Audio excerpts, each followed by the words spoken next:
Social media Patel Prahlad भाई।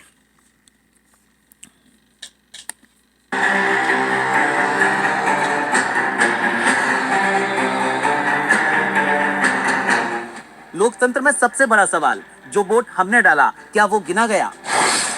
Supreme court में EVM को लेकर बड़ा बवाल। संजीव खन्ना की बेंच ने चुनाव आयोग से मांगा जवाब। वोटों की गिनती में हुई गड़बड़ी, गायब वोटों का रहस्य क्या है? सुप्रीम कोर्ट ने अब चुनाव आयोग से पूछा है कि ईवीएम में जो वोट डाले गए क्या वही नतीजे में दिखे? क्या आपके भी वोट गायब हो गए? क्या चुनावों में गड़बड़ी हो रही है?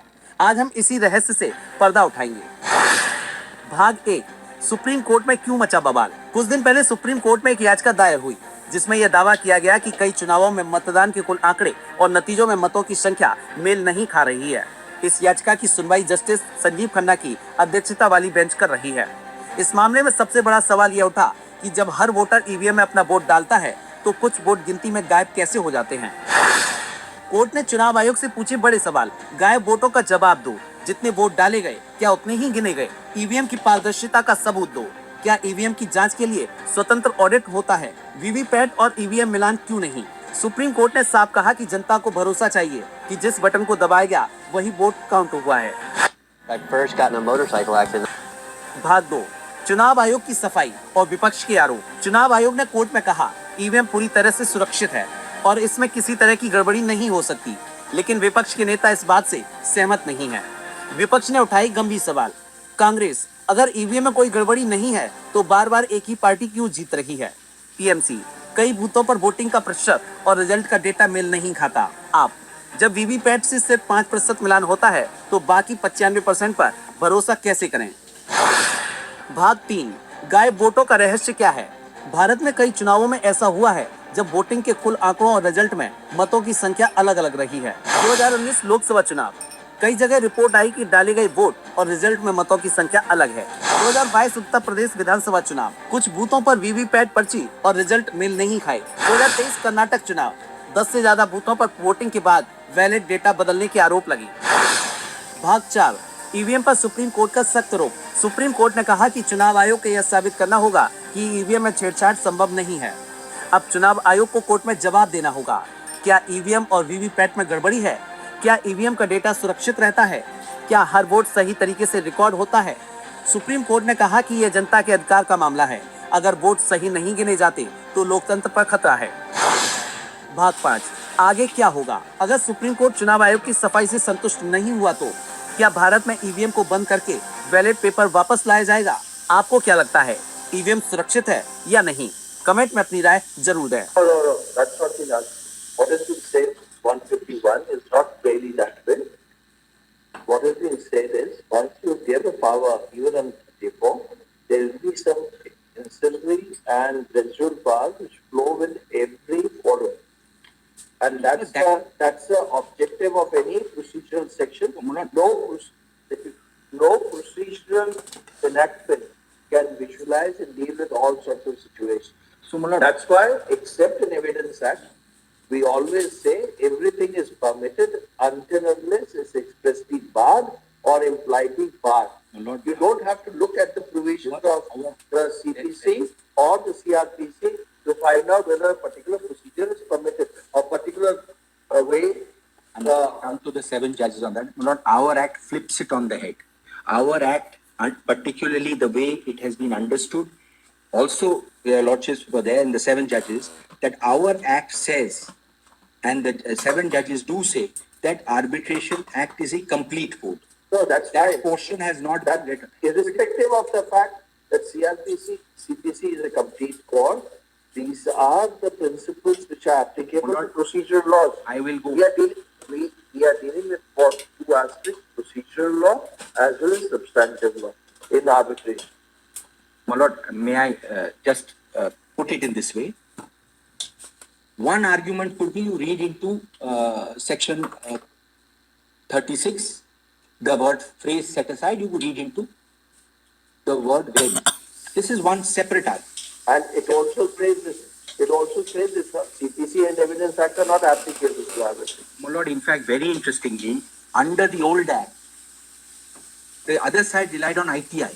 ITI has been doubted in MTNL.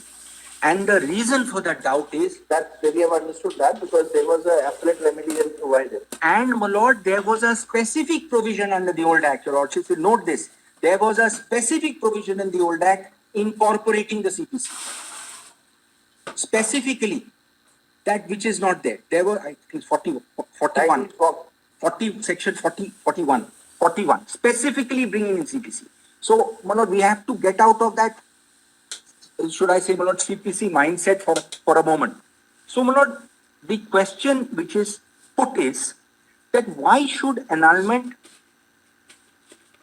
not include variation? This is the argument. This is the highest that it can be put. Why should it not include? My lord, one, I have already argued, basis, this Topfer judgment, and there are a couple of Singapore judgments which I will show, that these are two different concepts. Variation is certainly possible if you have the power to confirm in an appeal. Then, of course, you have the power to vary. But in an annulment, it is a negative power. The difference between annulment and variation is where the Lakshman Rekha is to. Annulment is a negative power. What the court does is, and the language is simple, you don't like the award does not pass muster, you set it aside, you stop.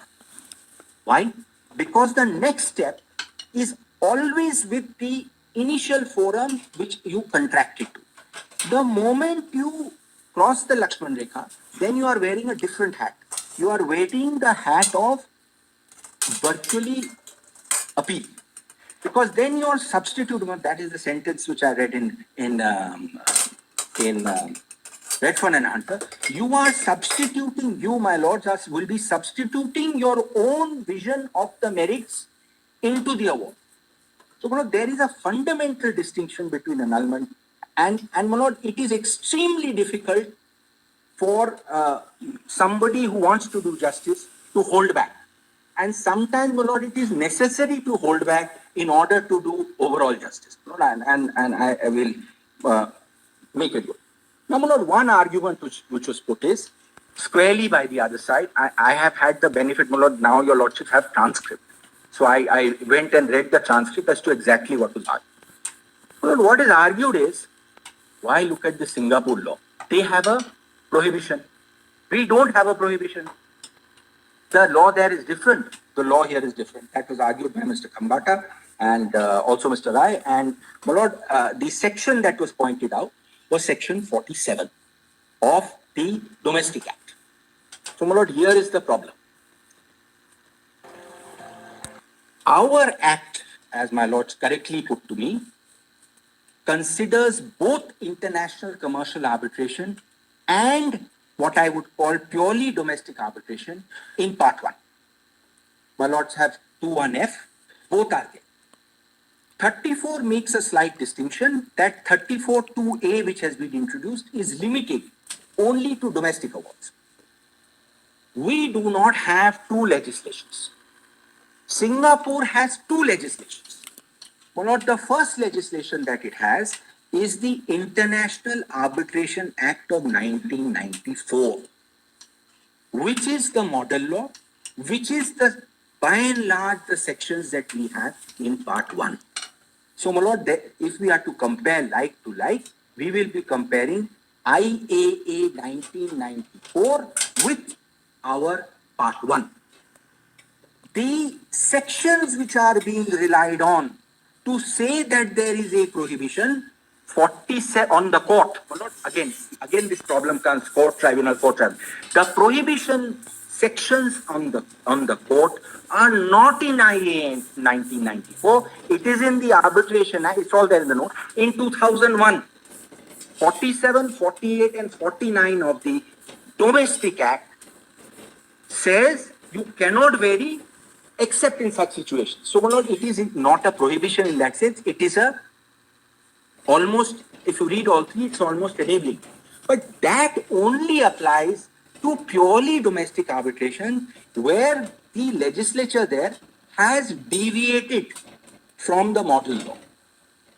We have, my lord, in fact, we had recommended that there should be separate acts. It has not been done. We have only one act that has innumerable problems. But today we have one act, and today whatever interpretation your lordships give on section 34 will equally impact, this is very, very critical, will equally impact ICAs situated in Delhi as also domestic arbitrage. It will impact clearly. And it will have a very serious, impact across the board. Well, so far as domestic awards are concerned, and those two judgments, AK and ALC, and the other